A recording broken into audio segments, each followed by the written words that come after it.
उज्यालो radio नेटवर्कसँगै उज्यालो online र mobile एप्लिकेशनबाट एकसाथ प्रसारण भइरहेको नेपाल दर्पणमा साथी भोजेन्द्र बस्नेतसँगै अर्जुन पोखरेलको नमस्कार।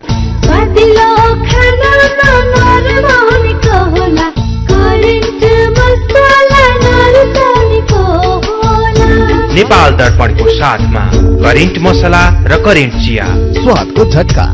नेपाल दर्पण सुरु गरौं मुख्य खबरका शीर्षकहरूबाट। प्रधानमन्त्री प्रचण्डलाई 268 जना सांसदले दिए विश्वासको मत, जम्मा 2 जना मात्रै विपक्षमा। संसदमा अहिलेसम्मकै धेरै मत पाउँदा गर्वसँगै चुनौतीको महसुस गरेको भनाई। एकातिर यसबाट मैले गौरवान्वित भएको महसुस गरेको छु भने अर्कोतिर निकै नै धेरै चुनौती र जिम्मेवारी थपिएको जस्तो। के हुने होला, कसरी जाने होला। सरकारलाई विश्वासको मत दिने निर्णयले कांग्रेसभित्र असन्तुष्टि बढ्यो। संसद विपक्षी दल र नेता विहीन हुने जोखिम, गलत अभ्यास भइरहेको संविधानविद आचार्यको भनाई। बिहारबाट आउने बिजुली रोकिँदा ठूला उद्योगमा लोड कटौती, मर्मत सम्भारको लागि अझै केही दिन लाग्ने। चीनले दक्षिण कोरियाका नागरिकलाई भिसा नदिने, दक्षिण कोरियाले चीनिया नागरिकलाई गरेको व्यवहारको जवाफ दिएको भनाई। र जनकपुरलाई हराउँदै विराटनगर नेपाल टी20 क्रिकेट लिगको फाइनलमा। कृषि, भेटेनरी र इन्जिनियरिङ संकायतर्फ स्नातक तह अध्ययनका लागि नयाँ भर्ना सम्बन्धी नेपाल पोलिटेक्निक इन्स्टिच्युट भरतपुर चितवनको सूचना। विगत 28 वर्षदेखि गुणस्तरीय प्राविधिक शिक्षा प्रदान गर्दै आइरहेको Nepal polytechnic institute NPI Bharatpur चितवनमा शैक्षिक वर्ष 2079 का लागि स्नातक तहमा कृषितर्फ बीएससी एजी र BVSc and AH veterinary doctor साथै इन्जिनियरिङ तर्फ बीई सिभिल र बीई इलेक्ट्रिकल शैक्षिक कार्यक्रममा पुनः प्रवेश परीक्षा हुन गइरहेकाले इच्छुक विद्यार्थीहरूले entrance.pufostd.edu.np मा लगन गरी वा सिधै कलेजमा सम्पर्क राखी फारम भर्न सूचित गरिन्छ। फारम भर्ने अन्तिम मिति माघ 6 गतेसम्म, प्रवेश परीक्षा माघ 14 गते। थप जानकारीका लागि Nepal polytechnic institute NPI Bharatpur Chitwan. Phone number 056-596-617, 421-261, mobile 98-550 60-768, 98-550 60-769। खुसी कसरी खुसी हुन्छ जब बन्ने छैन कोही, आफ्नो भन्दैमा आफ्नो हुन सम्पर्कमा बस्या खै। सम्पर्कका लागि बलियो आधार नेपाल टेलिकम हो राष्ट्रकै सञ्चार। सम्पर्कको आधार राष्ट्रको सञ्चार, नेपाल टेलिकम राष्ट्रको सञ्चार। नेपाल टेलिकम राष्ट्रको सञ्चार। नेपाल दर्पणमा अब खबरको सिलसिला। प्रधानमन्त्री पुष्पकमल दाहाल प्रचण्डले संसदबाट विश्वासको मत पाउनु भएको छ। आज प्रतिनिधि सभामा भएको मत विभाजन अनुसार प्रचण्डले 268 जना सांसदको मत पाउनु भएको छ। 275 सदस्यीय प्रतिनिधि सभामा आज 270 जना सांसद उपस्थित थिए। 268 जनाले प्रधानमन्त्रीमा पुष्पकमल दाहाल प्रचण्डको पक्षमा र जम्मा 2 जना सांसदले विश्वासको मतको विपक्षमा मतदान गरेका सभामुख पशुपति शमशेर जवराले घोषणा गर्नुभयो। प्रस्तावको पक्षमा 268 मत, प्रस्तावको विपक्षमा अर्थात हुन्न भन्ने पक्षमा जम्मा 2 मत र प्रस्तावको मत दिन्न भन्ने पक्षमा जम्मा 0 मत परेको छ। प्रस्तावको पक्षमा 268 मत परेको र उक्त संख्या प्रतिनिधि सभामा तत्काल कायम रहेको सम्पूर्ण सदस्य संख्याको बहुमत भएकोले सम्मान्य प्रधानमन्त्री श्री पुष्पकमल दाहाल प्रचण्डले प्रतिनिधि सभाबाट विश्वासको मत प्राप्त राख्नु भएको प्रस्ताव बहुमतले प्रमाणित भएको घोषणा गर्दछु। राष्ट्रिय जनमोर्चाका सांसद चित्रबहादुर केसी र नेपाल मजदुर किसान पार्टीका सांसद प्रेम सुवालले मात्रै प्रधानमन्त्री प्रचण्डलाई विश्वासको मत दिनु भएन। नेपाली कांग्रेसका 3 जना सांसद अनुपस्थित रहे। कांग्रेसकै सांसद टेक बहादुर गुरुङको पद निलम्बनमा रहेको छ। यसै सभामुखको हैसियतमा रहनुभएका राप्रपाका पशुपति शमशेर राणाले मत दिनु भएन। यसअघि गएको पुस 10 गते नेकपा माओवादी केन्द्र, नेकपा एमाले, राष्ट्रिय स्वतन्त्र पार्टी, राप्रपा, जनता समाजवादी पार्टी, जनमत पार्टी, नागरिक उन्मुक्ति पार्टी र स्वतन्त्र गरेर 169 70 जना सांसदको समर्थनमा प्रचण्ड प्रधानमन्त्रीमा नियुक्त हुनुभएको थियो। तर आज संसदको सबैभन्दा ठूलो दल नेपाली कांग्रेस, नेकपा एकीकृत समाजवादी पार्टी र लोकतान्त्रिक समाजवादी पार्टी लोसपाले पनि प्रधानमन्त्री प्रचण्डलाई समर्थन गरेपछि प्रचण्ड नेपालको इतिहासमै सबैभन्दा धेरै सांसदको समर्थन पाउने प्रधानमन्त्री बन्नुभएको छ। बिहान बसेको नेपाली कांग्रेस कार्य समितिको बैठकले प्रचण्ड नेतृत्वको सरकारलाई विश्वासको मत दिने निर्णय गरेको थियो। प्रधानमन्त्री पुष्पकमल दाहाल प्रचण्डले नेपालको इतिहासमा अहिलेसम्मकै धेरै सांसदको समर्थन पाएपछि जिम्मेवारी थपिएको महसुस गरेको बताउनु भएको छ। प्रचण्डले प्रतिपक्षी दलको समेत असाधारण मत पाउनु आफ्नो लागि निकै गौरव र चुनौतीको विषय भएको बताउनुभयो। उहाँले संसदको यो भरोसालाई आफूले पूर्ण रूपमा सदुपयोग गर्ने र यो कार्यकाल सबै नेपालीले सम्झन लायक बनाउने बताउनुभयो। एउटा असाधारण समर्थनको जो स्थिति देखा पर्यो, सरकारलाई विश्वासको मतको जो अवस्था देखा पर्यो, एकातिर यसबाट मैले आफू निकै गौरवान्वित भएको, राष्ट्रिय सहमतिको केन्द्रबिन्दुमा भएको महसुस गरेको छु भने अर्कोतिर निकै नै धेरै चुनौती र जिम्मेवारी थपिएको जस्तो के हुने होला, कसरी जाने होला। मैले यो अपार विश्वास र समर्थनलाई न्यायपूर्ण ढंगले सम्बोधन गर्न सकुला या नसकुला भन्ने कुराले पनि मलाई निकै नै तरंगित पनि बनाइरहेको छ। यसअघि विश्वासको मत माग्ने क्रममा प्रधानमन्त्री प्रचण्ड सहित सबै दलका नेताहरूले संसदमा सम्बोधन गर्नुभएको थियो। मत माग्दै प्रधानमन्त्री प्रचण्डले दलहरू मिल्दा देश अघि गएको र नमिल्दा देश संकटतिर गएको बताउनुभयो। 2072 सालमा सुशील कोइराला प्रधानमन्त्री हुँदा आफ्नो पार्टी विपक्षमा रहेको र त्यही बेला भूकम्प गएपछि आफूले संसदमा सत्तापक्ष र प्रतिपक्ष छैन भनेको र यो संकटलाई पार लगाउँ भनेको स्मरण गर्नुभयो। उहाँले अहिले पनि देश संकटमै रहेको बताउनुभयो। अहिले देखिएका साना समस्या समाधान यसले ठूलो रूप लिन सक्ने भएकोले सबै मिलेर जानुपर्ने उहाँले बताउनुभयो। उहाँले आफूले यो कार्यकालमा नागरिकको सेवा गर्ने र देशमा केही सकारात्मक परिवर्तन गरौं भन्ने मात्रै लक्ष्य राखेकोले सबैको सहयोग चाहेको बताउनुभयो। 50 लाख मानिस निरपेक्ष गरिबीको रेखामुनि रहेको, लाखौं युवा परिवार छाडेर विदेशमा पसिना बगाउन बाध्य भएको, विकास निर्माण भद्रगोल रहेको, विश्वविद्यालयले शैक्षिक क्यालेण्डर समेत बनाउन नसकेको, शान्ति प्रक्रियाका काम अधुरै रहेको लगायतका विषयलाई संकटसँगै जोडेर हेर्नुपर्ने प्रचण्डको भनाइ छ। नागरिकले दैनिक भोगेका समस्या समाधान गर्नु आफ्नो एकमात्र उद्देश्य रहेको प्रचण्डको भनाइ छ। यसबीचमा मैले सचिवहरूको बैठक राखेर सोधे, राहदानी लिन बिहान 2 बजेदेखि लाइनमा बस्न परेपछि नागरिकले कसरी राज्यमाथि भरोसा गर्दछन्? अहिलेकै गतिमा राष्ट्रिय परिचय पत्रको काम हुने हो भने कति दशकमा 3 करोड नेपालीको हातमा परिचय पत्र पुग्छ? सवारी चालक अनुमति पत्र लिन पनि वर्षौं कुर्नुपर्ने कारण के हो? सरकारी अस्पताल र सामुदायिक विद्यालयको स्तर किन खस्कियो? सरकारी अस्पतालमा सामान्य शल्यक्रिया गराउन पनि 3-4 महिना किन कुर्नुपर्ने गरेको हो? सेवा प्रवाहलाई सहज र विकासको गतिलाई तीव्र बनाउन नीतिगत समस्या समाधानको जिम्मा म लिन्छु, तर नतिजामुखी कार्य सम्पादनको जिम्मा तपाईहरुले लिनुपर्दछ।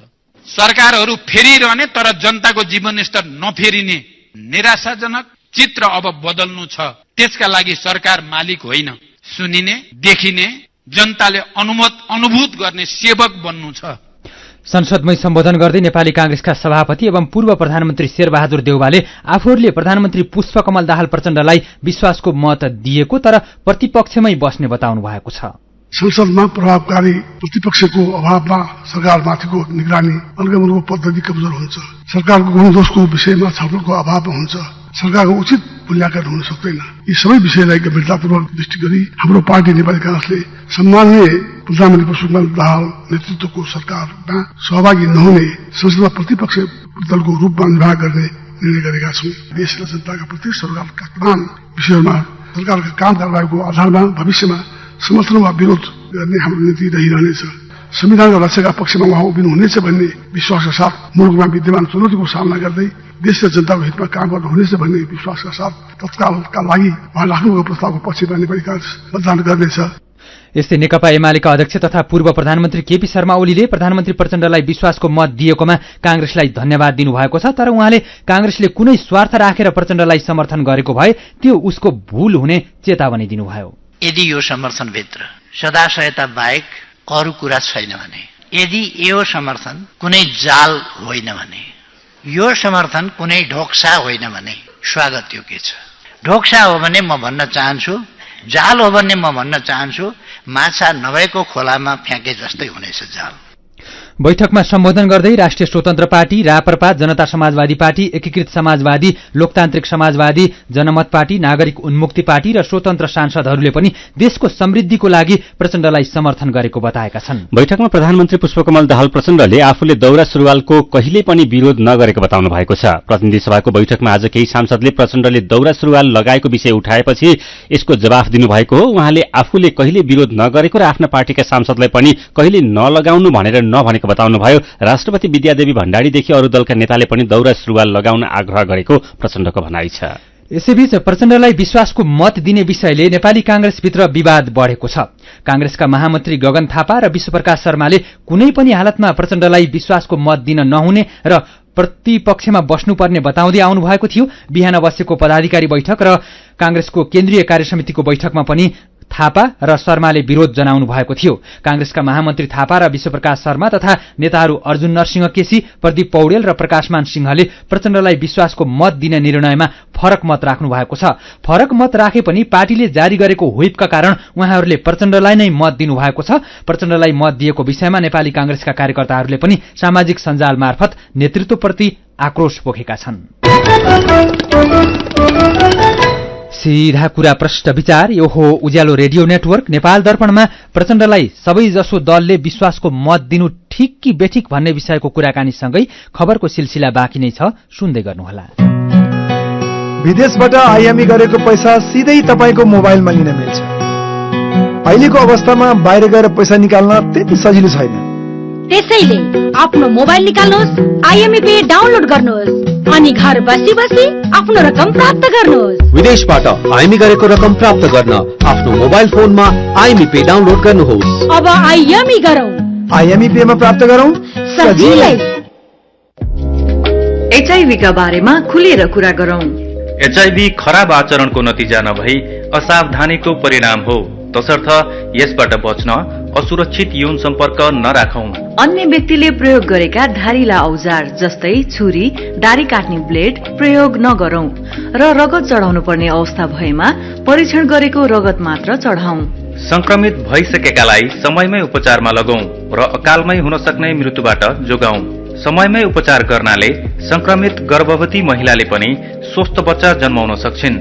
Nepal youth foundation, 12+ Lumbini plus र मकवानपुर महिला समूह।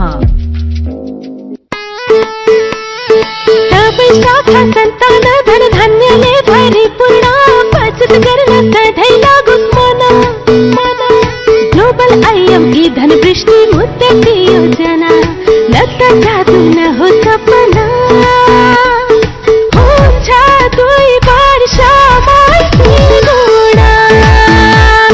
हजुर, ग्लोबल आयामी धनवृष्टि मुद्दती योजना निरन्तर बचत गर्ने बानीलाई प्रोत्साहन गर्दै प्रारम्भिक रकमको 10% त्रैमासिक रूपमा अन्तिम त्रैमास बाहेक जम्मा गर्दा प्रारम्भिक रकमको 2 गुणा 2 वर्षमै प्राप्त गर्न सकिने ग्लोबल आयामी बैंक, सबैका लागि बैंक।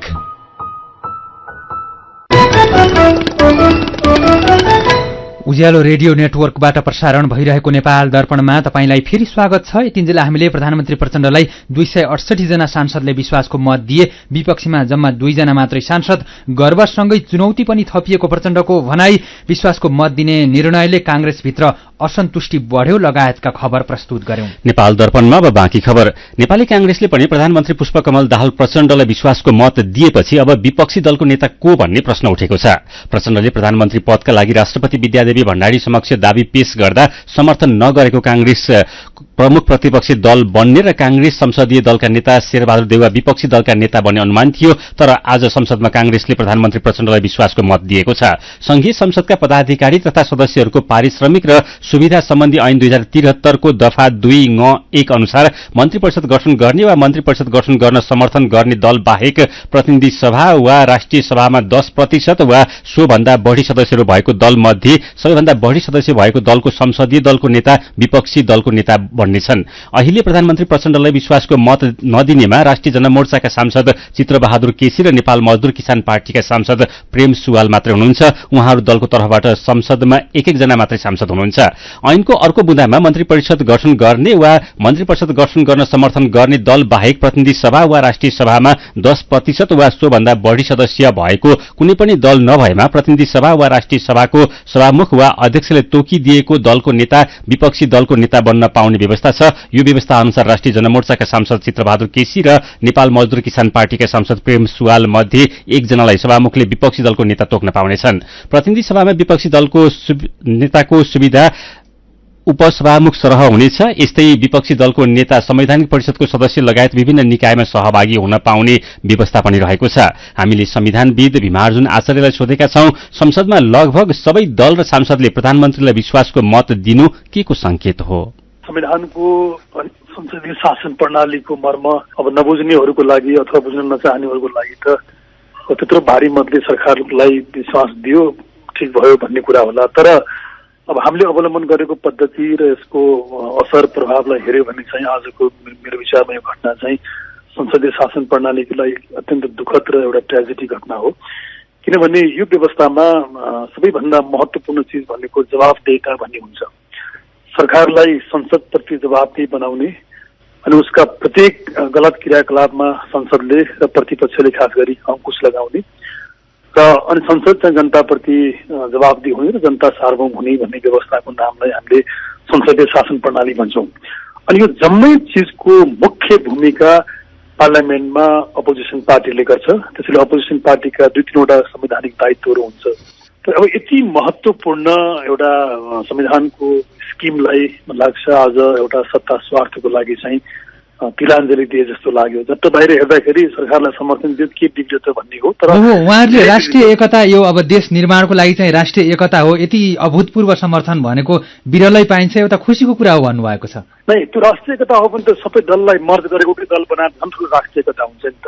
जनतालाई पनि गाह्रो हुँदैन भोलि मतदानमा मत हाल्दाखेरि।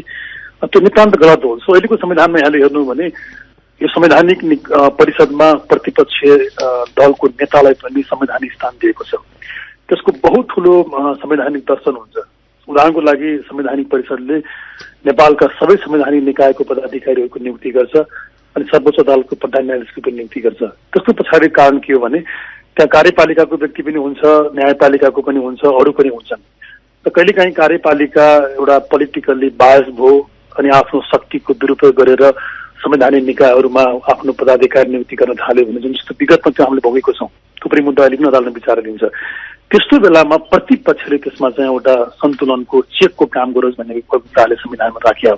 अनि उहाँहरूले भने जस्तो अब त्यो राष्ट्रिय एकता यस्तो के भने त्यसो हो भने त मैले अघि भने जस्तो पार्लियामेन्टमा धेरै दल किन चाहियो? एकदम लज्जाको विषय के हो भने सरकारलाई म विश्वासको मत पनि दिन्छु, प्रतिपक्ष पनि बस्छु। हो, शेरबहादुर देउवाजीले आज त्यही भन्नुभयो, हामी सरकारलाई विश्वासको मत दिए पनि हामीले गुण र दोषका आधारमा समर्थन र विरोध गर्छौं, हामीले नागरिकको आवाजलाई चाहिँ गुम्न दिने छैनौं भन्नुभएको छ। एकदमै एकदमै दुःखद हो। त्यो हेर्नु प्रतिपक्षलाई संविधानको स्थान दिएको छ, उहाँहरूलाई राज्यले सुविधा दिन्छ, जनताले तिरेको करबाट यो सबै चिजको दुरुपयोग भयो। यो त लाजमर्दो कुरा हो।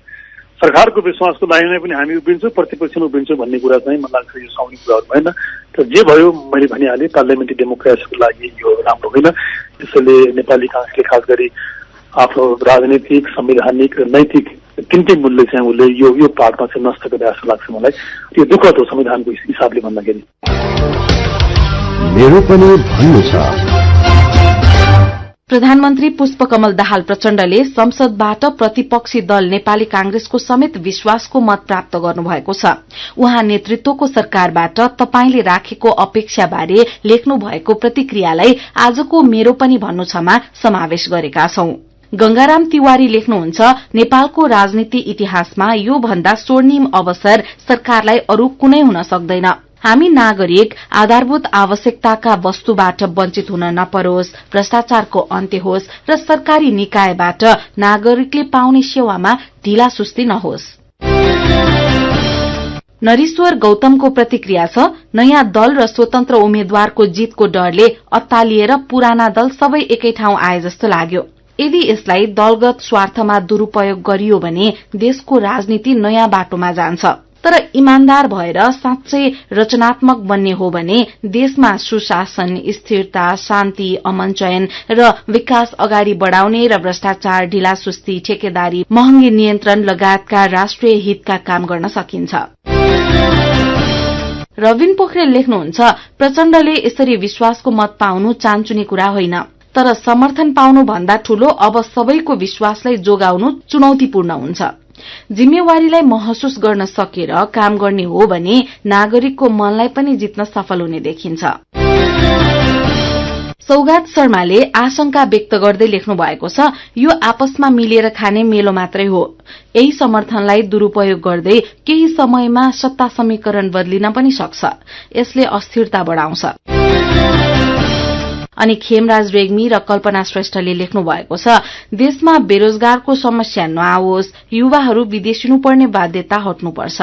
किसानलाई उचित समयमा मल, बिउ उपलब्ध गराइनुपर्छ। शिक्षा र स्वास्थ्य जस्ता आधारभूत आवश्यकतामा नागरिकको सहज पहुँच हुनुपर्छ। यो सुवर्ण अवसरलाई प्रधानमन्त्रीज्यूले सही सदुपयोग गर्नुहोला। विचारका लागि तपाईंलाई धन्यवाद।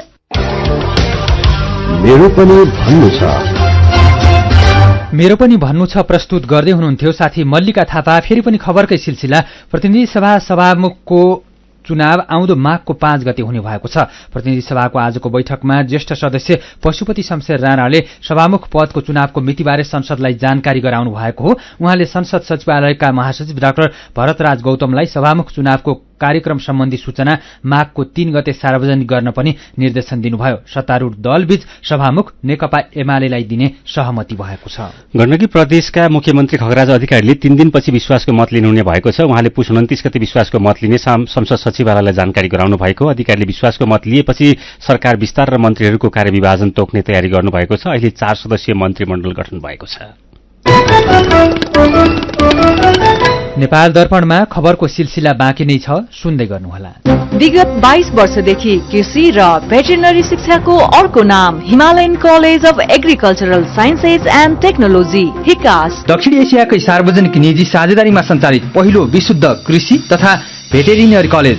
दक्ष तथा अनुभवी प्राध्यापकहरूद्वारा अध्यापन गराइने, हरेक वर्ष सर्वोत्कृष्ट नतिजा ल्याउन सफल, स्नातकोत्तर तह समेत अध्यापन हुने यस हिकास्ट कलेजमा बीएससी अनर्स एग्रिकल्चर र BVSc and AH veterinary doctor स्नातक तहमा केही कोटा खाली भएकोले इच्छुक विद्यार्थीले entrance.pufost.edu.np मा लगइन गरी वा सिधै कलेजमा सम्पर्क राखी फारम भर्न सूचित गरिन्छ।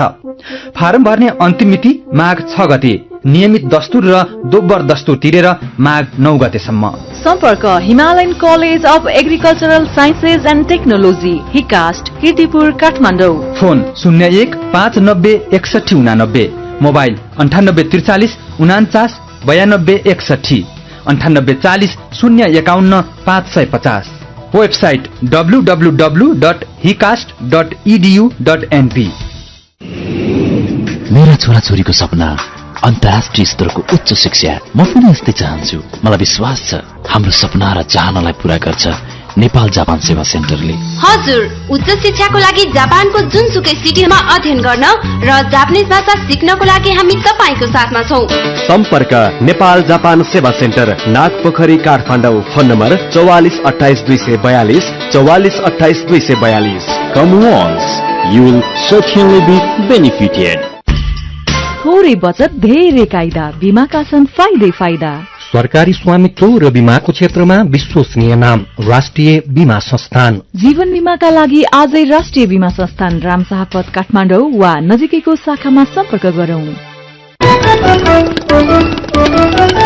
उज्यालो रेडियो नेटवर्क मार्फत देशभरिका विभिन्न एफएम स्टेशन तथा उज्यालो अनलाइन र मोबाइल एप्लिकेशनमा प्रसारण भइरहेको नेपाल दर्पणमा तपाईंलाई फेरि स्वागत छ। अब बाँकी खबर। भारतको बिहार राज्यबाट आयात भइरहेको बिजुली रोकिँदा नेपाल विद्युत प्राधिकरणले ठूला उद्योगमा लोड कटौती गरेको छ।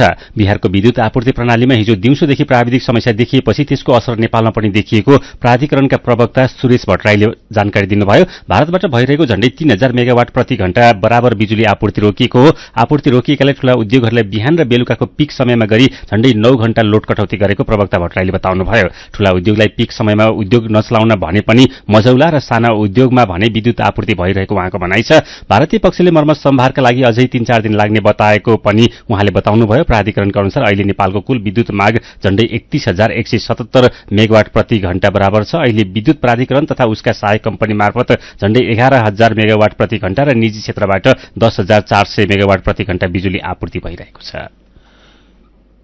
जिल्ला प्रशासन कार्यालय चितवनले सेवाग्राहीको लागि टाइम कार्ड लागू गरेको छ। सेवा लिन आएका सेवाग्राहीले लामो समय कुर्न नपरोस् भनेर टाइम कार्ड लागू गरिएको प्रमुख जिल्ला अधिकारी आसमान तामाङले बताउनुभयो। टाइम कार्ड लागू भएपछि सेवाग्राहीलाई तोकिएको समय सीमाभित्र सेवा नदिने जिम्मेवार कर्मचारीबाट सेवाग्राहीलाई क्षतिपूर्ति भरण गराइने उहाँले बताउनुभयो। कञ्चनपुरको दुधारा चाँदनी नगरपालिका वडा नम्बर 1 मा प्रस्तावित सुक्खा बन्दरगाह निर्माणको काम अगाडि बढेको छ। लामो समयदेखि चर्चामा रहेको सुक्खा बन्दरगाह निर्माणका लागि भारतको राइट्स कन्सल्टेन्सीले बन्दरगाहको डीपीआर बनाउन सर्वे थालेको। सुक्खा बन्दरगाह भारतले निर्माण गर्ने समझदारी भएपछि डीपीआरका लागि भारतीय कम्पनीले सर्वे गरेको नेपाल इन्टरमोडल यातायात विकास समितिका इन्जिनियर अनिश केसीले बताउनुभयो। पछिल्लो समय लगातार बढिरहेको शेयर बजार आज भने दोहोरो अङ्कले घटेको छ। शेयर बजार परिसूचक नेप्से आज 21.34 अङ्कले घटेर 1290.43 बिन्दुमा 1190.43 बिन्दुमा झरेको छ। आज 254 वटा कम्पनीका 2,08,43,000 किता शेयर 7 अर्ब 65 करोड 88 लाख रुपियाँमा कारोबार भएका छन्। जातीय विभेद गरेको आरोपमा पोखरा 24 का वडा अध्यक्ष भरत बहादुर अधिकारीलाई प्रहरीले पक्राउ गरेको छ। वडा सदस्यलाई जातीय विभेद गरेको आरोपमा वडा अध्यक्ष अधिकारीलाई जिल्ला प्रहरी कार्यालयले पक्राउ गरेको हो। अब विदेशका खबर। चीनले दक्षिण कोरियाका नागरिकलाई दिने भिसा निलम्बन गरेको छ। यससँगै दक्षिण कोरियाले आफ्नो देश भ्रमण गर्ने चीनिया यात्रीलाई कोरोना भाइरसको विषयलाई लिएर अपमान गरेको र पीसीआर नेगेटिभ रिपोर्ट मागेको थियो। दक्षिण कोरियाको व्यवहारको जवाफमा उसका नागरिकलाई चीनिया भिसा नदिने निर्णय गरेको अन्तर्राष्ट्रिय सञ्चार माध्यमले जनाएका छन्। दक्षिण कोरियाको राजधानी सोलमा रहेको चीनिया दूतावासले अनलाइनमा पोस्ट गरेको सूचना अनुसार दक्षिण कोरियाली नागरिकलाई पर्यटन वा व्यापारको लागि चीन जाने भिसा निलम्बन गरिएको छ। सेउलले चीनिया नागरिकमाथिको भेदभावपूर्ण व्यवहार नहटाएसम्म कोरियाली नागरिकमाथिको प्रतिबन्ध लागू रहिरहने चीनले जनाएको छ। रुसले युक्रेनको पूर्वी क्षेत्रमा रहेको सोलेदार कब्जा गरेको छ। युक्रेनी सेनासँगको 1 महिना लामो संघर्षपछि रुसी सेनाले नुन खानीको शहरको रूपमा पाएको सोलेदार कब्जा गरेको बीबीसीले जनाएको छ। बेलायती रक्षा मन्त्रालयले सोलेदार अझै रुसको पूर्ण नियन्त्रणमा नआएको बताएको छ, तर युक्रेनी अधिकारीहरू स्वयंले नै शहर गुमाइसकेको बताएका छन्। रुसी सरकारी सेना र भाडाका सेनाले पछिल्लो 4 दिनमा सोलेदारमा युक्रेनी सेना विरुद्ध ठूला हमला गरेका थिए। युक्रेनी राष्ट्रपति भ्लादिमिर जेलेन्स्कीले सोलेदारमा कुनै जीवन नै नभएको बताउनु भएको छ। सोलेदार युक्रेनको ठूलो क्षेत्र बखमुत शहर नजिकैको शहर भएकोले यसलाई बखमुत कब्जा गर्न सहज हुने विश्लेषण भएको छ।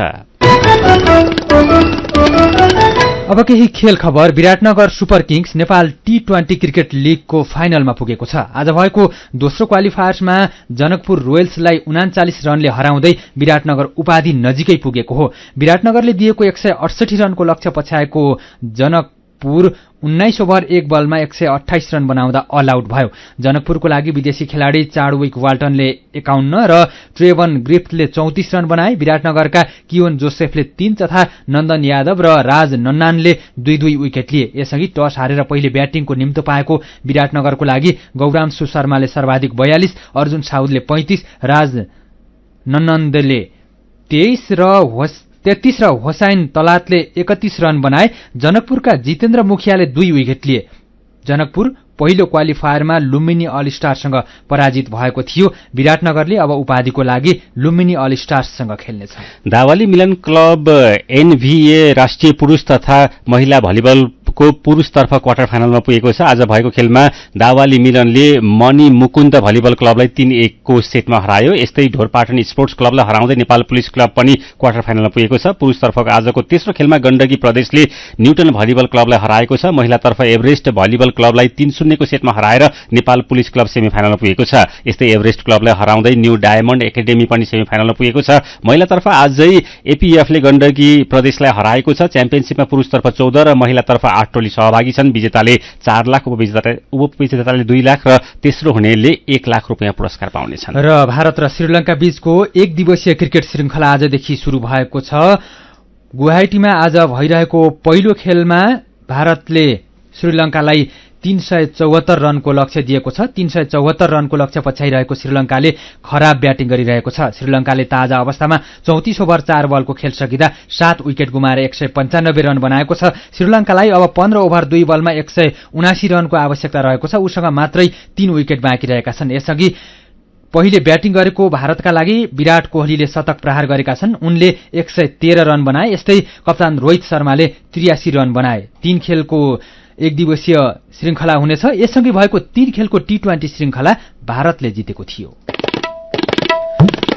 खेल खबरसँगै हामी नेपाल दर्पणको अन्त्यमा आइपुगेका छौं। आजका मुख्य खबरका शीर्षकहरू फेरि एकपटक। प्रधानमन्त्री प्रचण्डलाई 268 जना सांसदले दिए विश्वासको मत। जम्मा 2 जना मात्रै विपक्षीमा। संसदमा अहिलेसम्मकै धेरै मत पाउँदा गर्वसँगै चुनौतीको महसुस गरेको प्रधानमन्त्री प्रचण्डको भनाई। सरकारलाई विश्वासको मत दिने निर्णयले कांग्रेसभित्र असन्तुष्टि बढ्यो।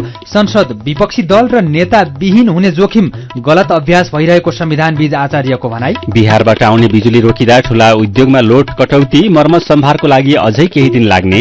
चीनले दक्षिण कोरियाका नागरिकलाई भिसा नदिने। दक्षिण कोरियाले चिनिया नागरिकलाई गरेको व्यवहारको जवाफ दिएको भनाई। र जनकपुरलाई हराउँदै विराटनगर नेपाल T20 क्रिकेट लिगको फाइनलमा। आजको नेपाल दर्पण सकिएको छ। प्राविधिक साथी संघर्ष विष्टसँगै हामी भोजेन्द्र बस्नेत र अर्जुन पोखरेल पनि बिदा हुन्छौं। उज्यालोको मोबाइल एप्लिकेशन र अनलाइनमा प्रसारण भइरहेका सामग्री भाइबरमा पनि उपलब्ध छन्। निसासिने जोखिम भएकोले बन्द कोठामा हिटर र आगो बालेर नसुतौं। नमस्कार।